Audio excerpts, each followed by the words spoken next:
नमस्कार दोस्तों, मैं हूं अंतिमा की जिंदगी। स्वागत करती हूं अनीता पांडे देहाती लोकगीत में।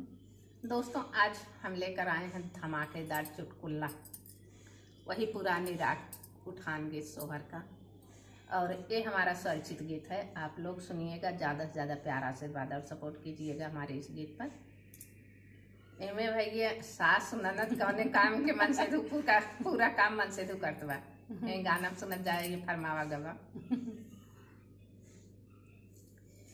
कौने काम के सासु ननदिया यावरऊ जेठनिया, हमारी चोट का देवरवा हमरा हो बहिनी बना रही पियावा हमार। मोर गाड़े दिनवा काम आई है हो बहिनी बना रही पियावा हमार। मोर गाड़े दिनवा काम आई है हो। खटिया से उठत आवई धना के जगावत आवई, लाला ना के लावत आवई, रस मंजन करावत आवई हो बहिनी बना रही पियावा हमार।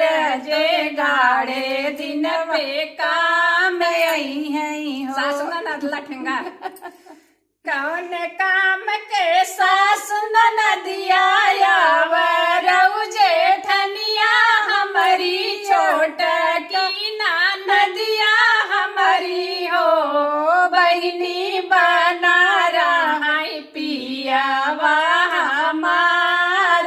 जे गाड़े दिनवा काम आई है हो।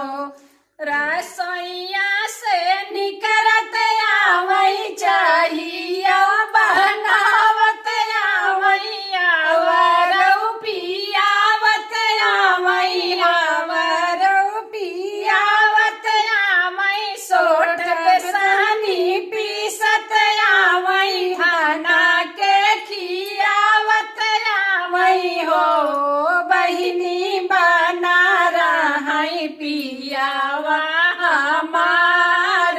जे गाड़े दिनवा काम आई है हो बहिनी बना रही पियावा हमार। जे गाड़े दिनवा काम आई है हो।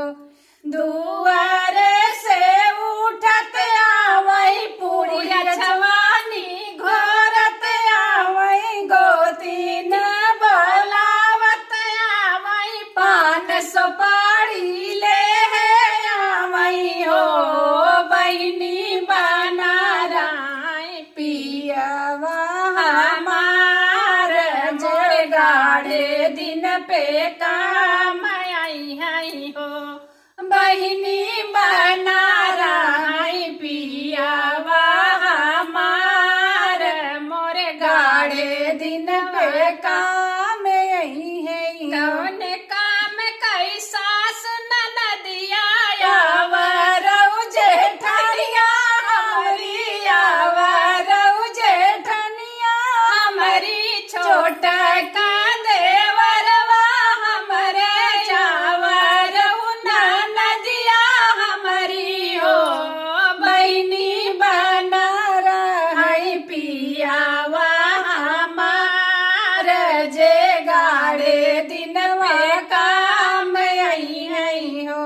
गोतीन जे आवई लागी सोहरा गवाना लागे, सासु ननदिया दुआरे भागी, मुड़ कपार पीटत लागी हो बहिनी कावन आई हमारा वो काम।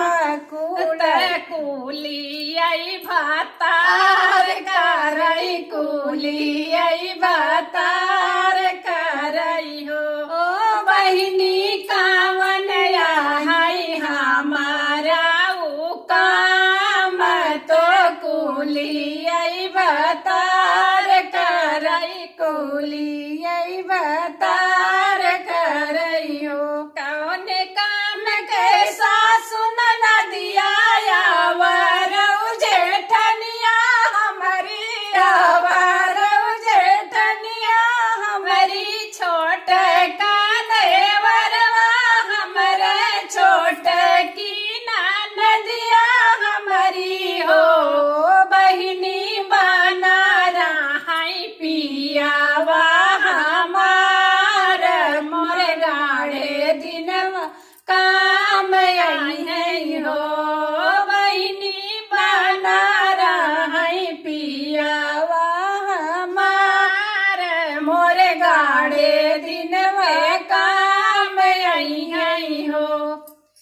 धन्यवाद धन्यवाद दोस्तों। गीत कैसे लगा कमेंट में बताना, भरपूर सपोर्ट करना, प्यार आशीर्वाद दुलार भर भर के देना।